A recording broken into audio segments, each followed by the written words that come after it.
Welcome to Voice Daily Finance, the most important news personalized for you every day. Supported by Voice.com. After listening to today's news, you'll know first, China's 4.8% growth miss and real estate crisis deepen, colliding with US tariff threats and its weaponization of rare earths. So we'll discuss why this dual crisis threatens a balance sheet recession and what it means for the Fed and ECB's fight against inflation. Second, Trump pushes Ukraine to cede territory to Russia, a transactional policy pivot that challenges the defense sector's higher for longer narrative. We'll explore how this potential frozen conflict could reshape geopolitical risk for European assets and test the durability of US alliance commitments. Third, the US and Australia launch an $8.5 billion alliance to break China's 90% dominance over the rare earth supply chain. We'll examine how this creates a geopolitical security premium for Western firms and the risk of China weaponizing prices against these investments. A fragile trade truce has just been shattered. The US president is now threatening 1% to 100% tariffs on Chinese imports, an explosive escalation that has markets scrambling. A while back, we noted that a 1% to 100% tariff would almost certainly unleash an inflationary shock and act like a volatility multiplier for markets. This is no longer a theoretical risk. The move is a direct response to Beijing's decision to play its trump card, imposing sweeping export controls on rare earths. These are the critical minerals essential for producing nearly all global electronics, from smartphones to electric vehicles. We previously analysed this as symmetrical trade weaponization and flagged how even a 0.1% content threshold can pull in countless products because China controls roughly 70% of rare earth, mining and about 90% of processing. That leverage is what makes this step so potent. Now, get this, this isn't an outright ban. The new policy is a strict licensing system. Data from China's Ministry of Commerce shows that after the rules were announced, exports initially dropped by about 5% for 2 straight months as companies navigated the new paperwork. But then in June, they surged by over 60%. The key here is that Beijing is creating uncertainty and administrative hurdles, not cutting off supply entirely. This is a strategic move, but it's a risky one. Some analysts are comparing it to the 1970s OPEC oil embargo, which ultimately pushed the West to find alternative energy sources and reduce its dependency. In the long run, this could accelerate global efforts to build rare earth supply chains outside of China, potentially weakening its market dominance. As we discussed a while back, the real macro risk isn't just to specific companies, it's to the disinflation narrative at central banks like the Fed and ECB, potentially delaying rate cuts if these licensing choke points lift input costs. With supply chains on the line, US officials are now reportedly attempting to de-escalate, with the Treasury Secretary seeking meetings to ease tensions. We previously emphasised the widening trust deficit between Washington and Beijing. This scramble to talk underscores how that breakdown now drives policy risk and keeps a stickier geopolitical risk premium embedded in markets. But that's not the whole picture. This international showdown is happening as China's economy flashes its own major warning signs. Official figures show growth has slowed to 4.8%, its weakest pace in an entire year. This falls short of Beijing's own target of around 5%, even as its National Bureau of Statistics publicly projects an image of strong resilience and vitality. Continuing our last discussion on how external shocks meet domestic fragility, today's numbers harden that picture.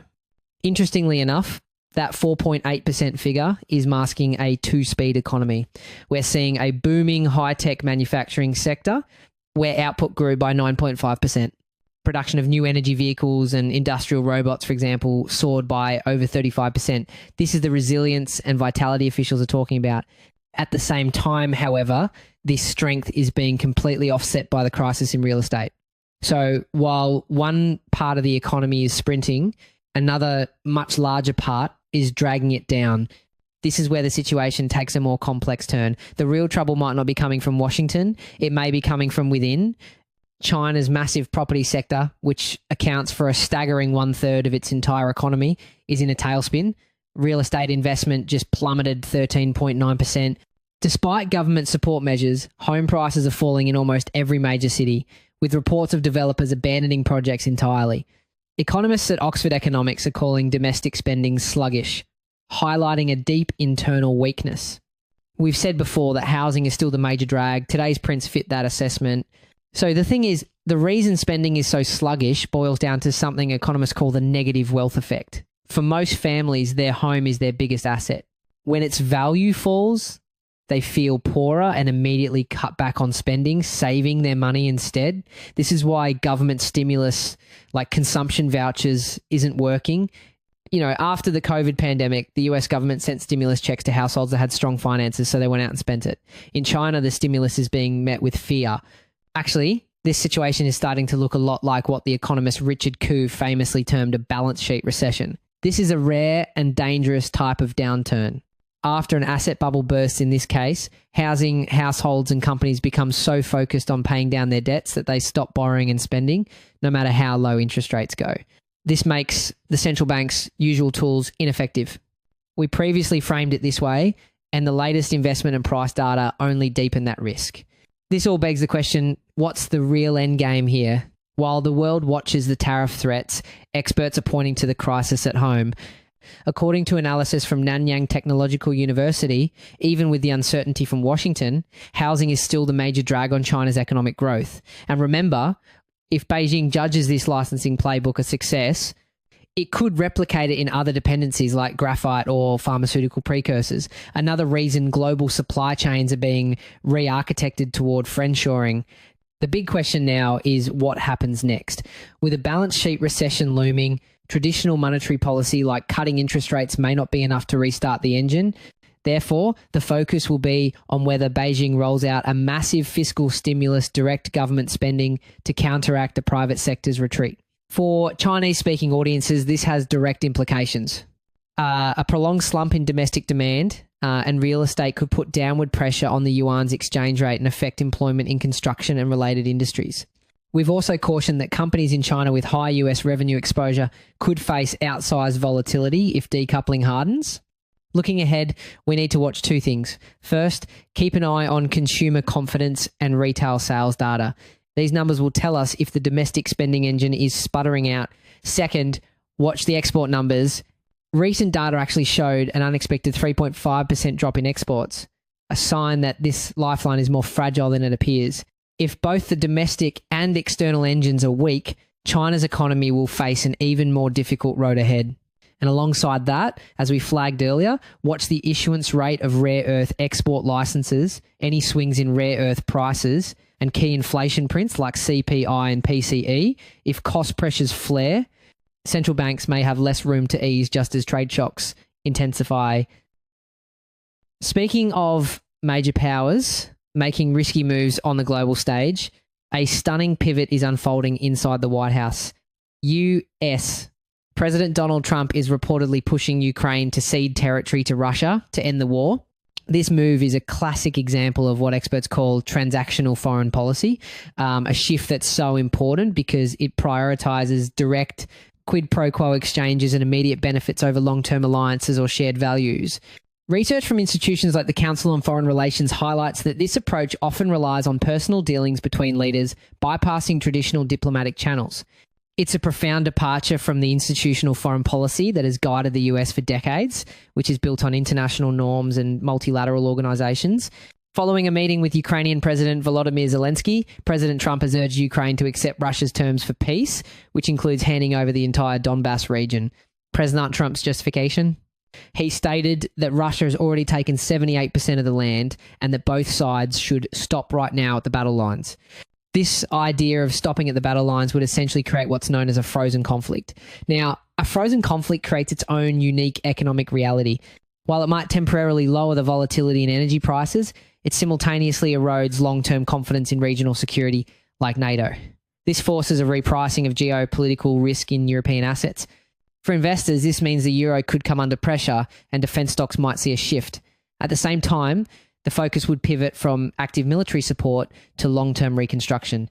The World Bank recently estimated Ukraine's reconstruction needs at a staggering $524 billion over the next decade. That's nearly 3 times its estimated GDP for 2024. This presents a massive new economic paradigm, creating opportunities for reconstruction firms, but also testing the EU's capacity for long-term financial support. What really brought this to a head was the meeting between Trump and Zelenskyy, which reportedly devolved into a shouting match, with President Trump cursing all the time, according to sources cited by the Financial Times. Zelenskyy left not only empty-handed in his request for US long-range Tomahawk missiles, but was also reportedly told that Russian President Vladimir Putin had threatened to destroy Ukraine if it did not comply. The denial of these missiles is a critical detail because it directly challenges the higher for longer defense spending narrative that has buoyed the stock market valuations of defense contractors. A potential US brokered peace deal could cap the growth of what's known as order backlogs, the total value of unfulfilled orders for military hardware.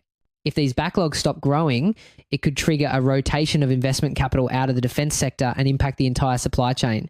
Putin's threat also raises a crucial question. How is Russia funding this sustained war effort?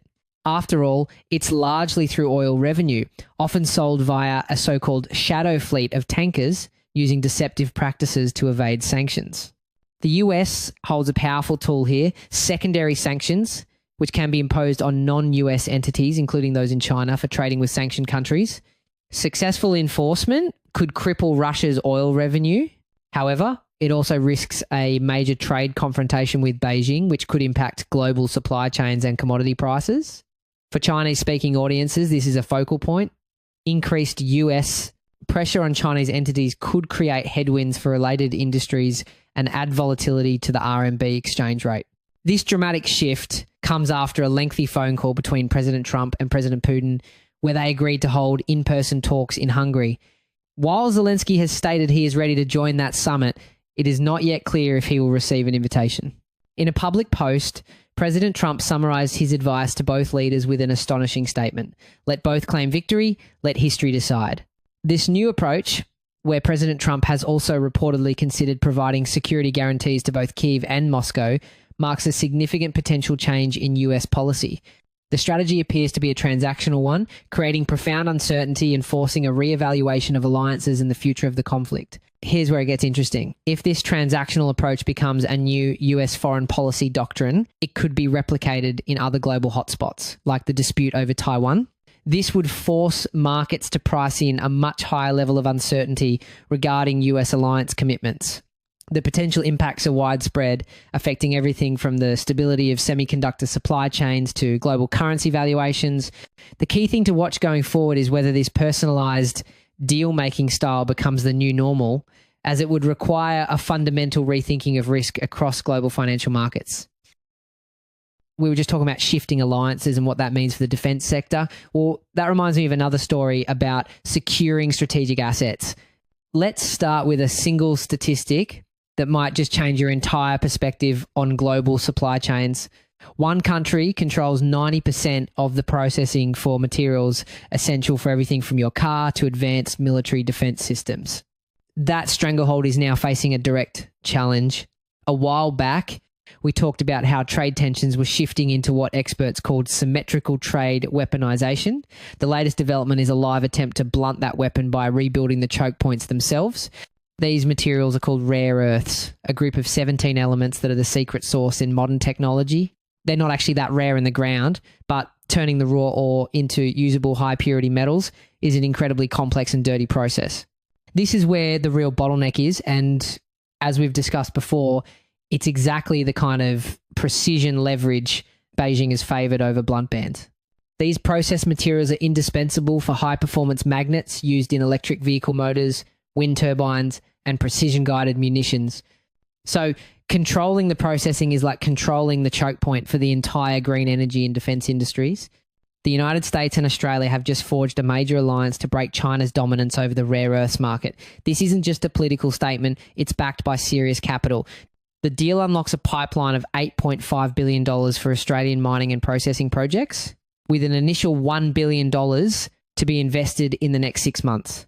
Continuing our last discussion about friendshoring, this is the on-the-ground version, wiring money into allied supply chains rather than merely talking about de-risking. The key here is that building this new supply chain won't be cheap. The situation presents a fascinating duality. On one side, it creates something economists are calling a geopolitical security premium. Essentially, the West will have to pay more for supply chain resilience. On the other side, it exposes the economic risks involved because it's simply more expensive to build these facilities outside of China, which has massive economies of scale and state support. We already have a real-world example of this. The US Department of Defense recently secured a supply deal with a Western producer, MP Materials, at a price nearly double what the Chinese market was charging at the time. Why? Because a guaranteed secure supply is worth the extra cost. This is a trade-off between efficiency and security. And it's exactly what we flagged a while back. As supply chains get re-architected, expect a stickier risk premium and potentially more persistent inflation pressures rather than a smooth path lower. The stakes could not be higher. China currently controls about 70% of rare earths mining and that jaw-dropping 90% of processing. With US companies heavily reliant on these supplies, this dependency has become a critical vulnerability. And believe it or not, China has shown it's willing to use this leverage. We have a recent precedent. In 2023, in response to tech restrictions, China's Ministry of Commerce, or MOFCOM, imposed export controls on two other critical minerals, gallium and germanium. The result? In the first month, China's official exports of these materials dropped to zero. As we noted a while back, this was a surgical move, not a blunt embargo, and it looked like a playbook for weaponizing other upstream dependencies. If Beijing views that as a success, it could escalate the chip war model into the materials sector and keep manufacturers guessing. Australian Prime Minister Anthony Albanese said the deal takes the partnership to the next level, aiming to speed up investment and secure the supply chain for the West. For Australia, this is a delicate balancing act. This move strengthens its security alliance with the US, but it could strain its relationship with China, which is, by a huge margin, Australia's largest trading partner, accounting for nearly a third of its total exports. This is why analysts will be watching to see if China retaliates in other areas. A key indicator to watch will be Chinese import volumes of other major Australian commodities, like iron ore or natural gas. Any slowdown, there could be a sign of Beijing's displeasure. In other words, the friendshoring push we talked about earlier now runs straight through Australia's biggest customer. The market is already moving on the news. Shares in Australian mining firms like Lynas Rare Earths jumped in anticipation of the support. The US is also preparing to offer some $2.2 billion in financing through its Export-Import Bank to advance critical minerals projects. But the core challenge here really boils down to basic economics. While government money can kickstart these projects, their long-term survival depends on private investment. And private investors are wary because China has the power to manipulate global prices. If a new Western processing plant is about to come online, China could flood the market, crash the price, and make the new project unprofitable. This risk of creating expensive white elephant projects that waste taxpayer money is very real. The success of this whole venture will depend on whether private capital is confident enough to follow the government's lead. That's why we previously emphasised how these surgical moves can spook investors and keep a persistent risk premium embedded in financing costs. This alliance is more than a trade deal. It's a multi-billion-dollar strategic bet. The US and Australia are attempting to build an entirely new supply chain from the ground up in a direct push to realign global economic power and secure the future of critical technology. So, what are the key signposts to watch? First, keep an eye on announcements from China's Ministry of Commerce for any new export controls, and just as important, the issuance rate of any licenses and the resulting swings in rare earth prices. Second, track whether private investment actually flows into these Australian projects alongside the government funding. And third, monitor China's import data for Australian commodities like iron ore. Also, on the macro side, see whether upcoming inflation prints pick up any of this geopolitical security premium. These will be the real-time indicators of whether this grand strategic bet is paying off or if the economic and geopolitical costs are starting to mount. That's it for today on Voice Daily Finance. Follow, share, and stay tuned for daily updates coming your way tomorrow.